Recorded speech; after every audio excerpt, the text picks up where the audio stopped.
Okay.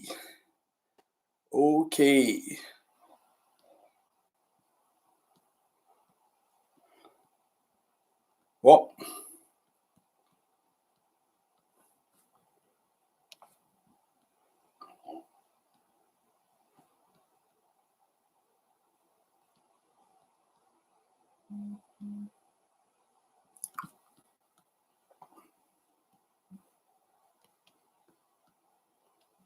okay, guys, it's good to see you, right?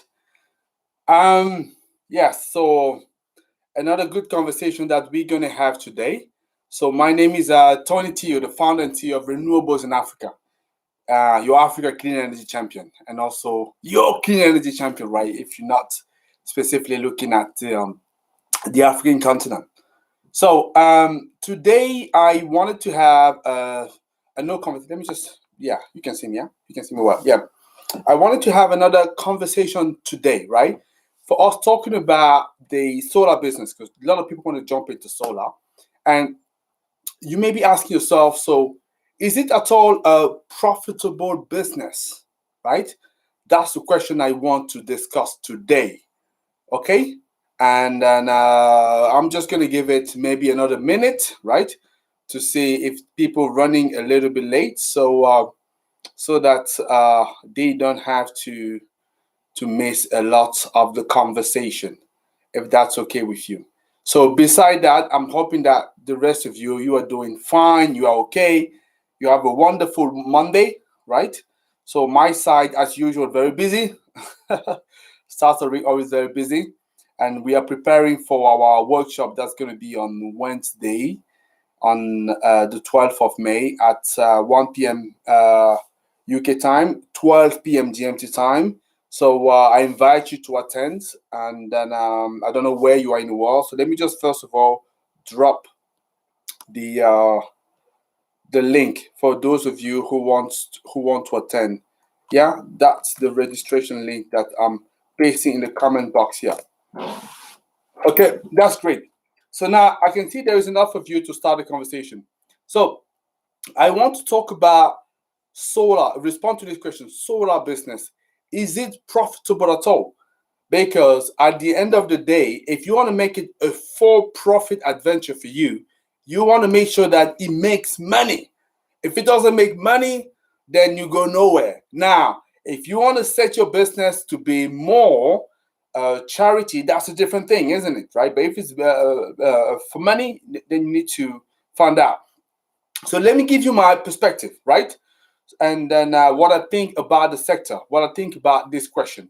So when we first, by the way, and if you have questions, don't hesitate to drop them in the comment box. And what I do, so once I finish with my little expose, then I can take up a few questions and respond to them, making sure that you get out of this session what you want. Okay, that's great. So when we asking the question whether solar is a profitable business, right? Then the immediate question that I like you guys to ask yourself is profitable, but for who? This is the key question here, because there are different people into the solar project. They're coming from different angle. You want to understand profitable for who? Is it profitable for the solar entrepreneur doing the business? Is it profitable for the customer who is buying the solar? Is it profitable for the investor who invests into solar? Is it profitable for the supplier, the component, who is providing component for solar? This is a question, right? I've done it on purpose to have a much more open-ended question, right? So we can tackle it from different perspectives. So let me give you a few perspectives, at least you know what we are talking about here. So if we're talking about the solar manufacturer, right? Let me start with him. For the simple reason that what we all have heard of is that the cost of solar has been dropping for the last 10 years, right? By a factor of almost 10, right? So mean that if you are a manufacturer, so you are manufacturing the same product, right? but the cost of production is decreasing, right? And obviously your revenue will be increasing. Obviously you would adjust it to make sure that you stay competitive on the market, but most likely you will see adjust it at the margin for you. So clearly you're making a lot of profit. So this is the reason you've seen that lots of manufacturers, especially the bigger one, right, have grown significantly. And if you didn't know, more than half of the manufacturers in the solar business are in Asia, specifically China. So they're making definitely a lot of money. If you're a new manufacturer, you will find it challenging. It may not be profitable for you. Why? Because if you don't have scale, right? So you're providing a product that your competitor are providing as well, but at a cost that is very low. So if you don't have that scale, it's difficult for you to be able to compete. Then you may find yourself out of business, especially with the pandemic, right? That has reduced significantly the market for a short period of time, but now we see things are going back, right? So clearly, if you are looking at that from a manufacturer perspective, if you're an established one, clearly it's an effective business because your costs still come down and the industry is growing. Yeah. So, for example, in the case of Africa, so we now have more than 7 gigawatts of solar in the continent that have been that have been installed, right? And I can tell you those in those 7 gigawatts, it tends to be the same manufacturer. To give you an example, those manufacturers will be a guy like Jinko Solar, J Solar, Canadian Solar. These are the guys we're talking about, right? So clearly it's a profitable business for them. Now, if we want to talk about, so if you are a component supplier, again, it will be profitable for you. It will be profitable for you because you are providing the component to those manufacturers to build the product and sell it. So if this manufacturer asking you are increasing their order and the demand to you, obviously it will still be profitable for you. So that's what I would say. And the reason I've started with those two, I've done it on purpose for the simple reason that if you look at our channel, you will see we've done a video talking about the 7 billionaires in renewables energy, and there was a very clear remark that I made, which is, in fact, when you're looking at those billionaires, right? So they tend to be either manufacturers or suppliers. So that gives you an idea. So that's not an accident that this guy found himself becoming billionaire. One of these guys is obviously Mr. Elon Musk. He's into EVs, but he's a manufacturer, right? He manufactures Tesla. So you also have BYD in China, which is actually the rival of Tesla. So clearly, for this guy, the business is profitable. But I'm saying, if you're a new player, you may find it difficult because, like I say, you won't have the scale to compete, and because things tend to be coming down, unless you have a very breakthrough technology that is so cheap that you're able to compete with this guy, you may struggle a little bit, right? So now let's talk about the off-taker, the actual customer. Is solar profitable for you? That's the question you want to be asking. So let me now move into the African continent, because what we see, and I've mentioned that in one of my videos, so you have 80% of the businesses that are experiencing power cut. And 50% of these guys are using diesel generators. Why? A very simple reason. Because if they don't have power, they can operate. But as a business, you can't just say, hey, that's fine. I'm not going to supply and deliver my product or my services, right? You got to find a solution. So that's why they're using diesel generator. But what you find out is the cost of that diesel generator is most of the time 3 times as much as the grid, right? So that's an expensive proposition for this guy. So solar as a solution, when it comes, right, is allowing this guy to have a reduced energy bill. A reduced energy bill, what does that mean? Because if you're looking at business, just to make it very simple, it's 2 things. Business, you want to increase your margin and reduce your cost, right? So, and when you do that, then you're a profitable business. You're more and more profitable. So is solar profitable for this guy? I would tend to say it depends where you're coming from. But yes, if it's properly designed, that's okay. Especially if the greed in your country is high, then yes. What am I saying? What is a high grade tariff mean? You want to have a tariff, let's say, above the 12, 11, $12 per kilowatt hour, then you can have a solar proposition that is interesting, right? So that's what I can say if you are a business, right? So yes, it is definitely attractive, and for some residential customer as well. So the equation will be more or less the same. So I want to finish this expose because I want to take some question afterward. By the way, do drop question, guys, please, because I want to respond to that.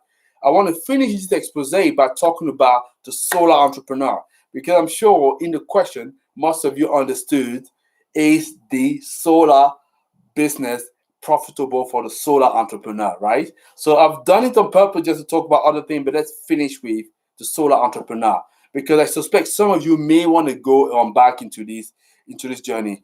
And if you want to do so, by the way, we are running a workshop on the 12th of May on Wednesday, right? This is at 1 p.m. UK time, 12 p.m. GMT time. If you don't know what is the correspondent for your country, just Google it. You Google it and you find it, so 12 p.m. GMT time, how does that equate to into my country? And you find out. So, obviously we're going to talk about solar entrepreneurship in much more broader, much more detailed approach as well, right? I'm going to tell you about my own journey, and I'm going to tell you about a couple of options how you could make it happen for you if you are interested. So, is the solar business profitable for the solar entrepreneur? I'll do my best to give you a candid response, as candid as possible. So again, the response here will be a little bit nuanced, right? For the simple reason that countries and region are not the same. Definitely. When you are in a country where energy energy supply is cost is so low, obviously you will have a challenge getting solar to compete there, right? So I'm talking about oil rich countries, whether in the continent of Africa or somewhere else. Solar will be a little bit challenging because yes, costs are coming down, but it was already starting from very high compared to what the base is. And it's always good for people to remember that when you're approaching off-takers and customers here, you need to make them a business proposition. At the end of the day, if it doesn't make sense, from the business side, they're not going to be looking at you. They're not going to be paying attention. So if you're in an oil-rich country, so solar could be a little bit challenging. But even though, when you're talking about solar, just to make it simple, you have three segments that you have to differentiate. So you have the utility scale where you connect into the grid. That's where you talk about the megawatts and megawatts, let's say higher than, let's say 15 megawatts, right? Then you have the CNI, the mini grid, that's anything between 10, 15 megawatt all the way to 500 kilowatt. And then you have the lower one, which is called the solar home system. Again, I'm just going to do that very quickly because I can literally spend hours and hours on that. And I want to make sure that we can get to the question. So if you are in the utility scale business or the CNI space business, yes, it is possible clearly to make solar effective for you.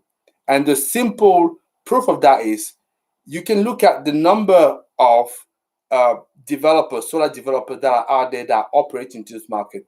I'm sure you heard of people saying when they're talking about project, the bigger the better. For the simple reason is because the transaction cost, right? Whether you're talking about 100 kilowatts system or you're talking about a 10 megawatt system, the transaction cost is about almost the same procedure. And obviously, the bigger it is, that means obviously the economies of scale are a lot higher, and you can make a lot of money. And just to give you some figures, right? So in this project, you can have a margin, let's say a return on investment about higher than 10%, 10 to 12%, which is not bad at all. That's obviously in Africa, for example. Now, if you're looking at Europe, it's a lot lower than that, because Europe and I think America as well are more mature markets, and in a more mature market, you usually tend to have grid costs that could be quite low enough, right? And you don't have instability, right? So meaning that the margin are lower there. Whereby in emerging markets, especially in the African continent, because you have a lot more power outages, meaning that the real cost that people are experiencing when we talked about energy is actually higher. So that means when you bring your solution, there is more benefit that you can rip out of it. It's also because you are able to be, let's say, for example, if as a customer, my rate cost, it's about $20 per kilowatt hour, and you offer me something that is, let's say, 10 or $11 for the solution that you are offering me. That's a great proposition for me, and I would definitely say yes to that, because I'm saving massively, right? To some instances, I can say up to 40%, right? And for you as a developer, if you compare that with what you used to be doing before, you can make a return, an IRR of about 12%. Compare that to other territories where you can only make 5%. Obviously, it's a profitable business, right? So in this sense, yes. So basically, in the utility scale and the CNI, yes, it is possible to make a very good return. This is obviously depending on who is your customer. Very important. Just to make it very, very simple, your business model is as strong as the customer that you are serving. In other words, can the customer pay you? Simple. Just as simple as that. You can have the best business model in the world, but if that customer can't pay you, you go nowhere, right? Because the money flows into the business from the customer. When you're getting money from the investor, this is just to develop or build a project. But actually, if you look at the sustainability of the business part, this is the customer. So that's why it depends on who is your customer, right? Now, so that's why I talked about the utility scale and the CNI. When you come to the solar home system, right, the main challenge there is that, first of all, you're talking about much more smaller system. So that means you don't necessarily have those how is it, economy of scale, unless you have volume, unless you're dealing with many people at the same time, right? So in that solar home system business, things could be a little bit challenging, especially as well if you're tapping really into the smaller microgrid system, right? And it's also because the customer that you're serving will tend to have a lower purchasing power than the other guys, right? And that's what makes it difficult as well, and also for you to collect the revenue.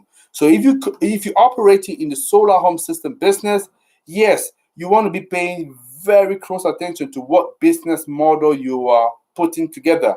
And a good part of those business model are actually, I would say, can only function if they have a grant component. Not all of it, right? Don't say that I've said all of it. I just say a good part of it, right? If they have a grant component, that incentive that makes it affordable, because like I said, the people that you are serving, so they don't necessarily have the high revenue that will make your business really flourishable. So this is what I would say to summarize that. So I've done my best to give you a very quick description of what the solar business can look like depending where you're coming from. And I've not talked about investors, but obviously you understand that if you're investing into bigger project or CNI project, yeah, so you can make a good returns as well. If you're into the solar home system, as I say, you want to look at that a lot more closely. So let me finish up there. So hopefully that was insightful for you guys watching me.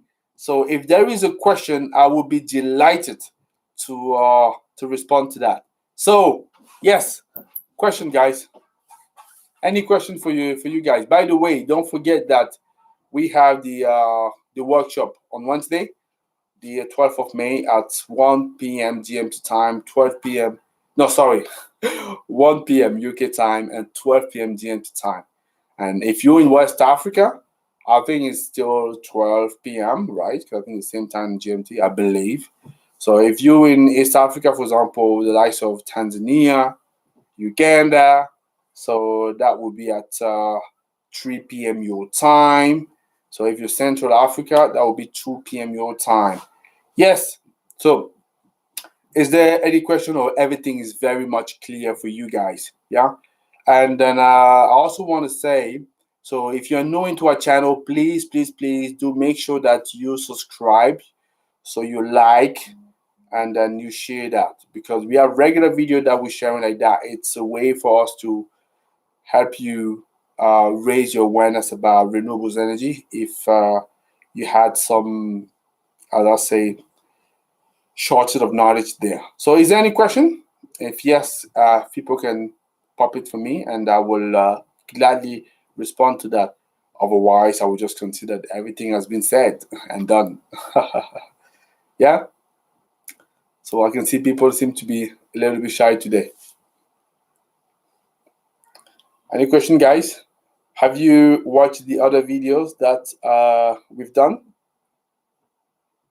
Or everything is pretty much clear? If yes, like I said, don't hesitate. I can tell you there was a bit of surprise last time somebody asked a question in the video. So yeah. So also, if you don't follow us on other platform, you want to do so. I'm talking about YouTube, obviously, where we are now. Instagram. I'm talking about as well Twitter.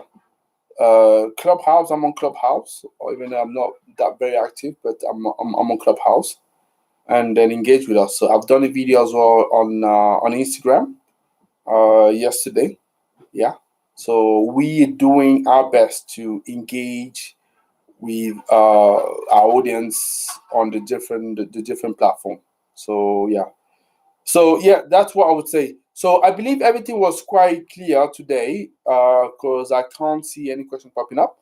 So I would say, guys, a delight for me to connect with you as usual, and then to engage. If you have ideas of topic that you would like me to discuss, don't hesitate, right? So I'll be very happy to do so, because what we're looking to do here is to have a regular slot where we connect, and where we can discuss, right? So yeah. So if there is no other question, I'm just gonna finish it up just right now, and then we will connect. Oh, and we'll connect again at another time. So Vanessa, just say thanks for sharing. So you're welcome, Vanessa. So yes. Okay. Ladies and gentlemen, a pleasure for me to talk to you. And then don't forget our workshop on the 12th of May on Wednesday, right? So you want to make sure that you connect and you share. Even if you're watching the video afterwards, don't forget to connect to the workshop and to share, right? And there's going to be some surprises. Okay, guys, you have a fantastic day. Take care for now, and may the sun bless you. Be with you. Take care. Bye-bye.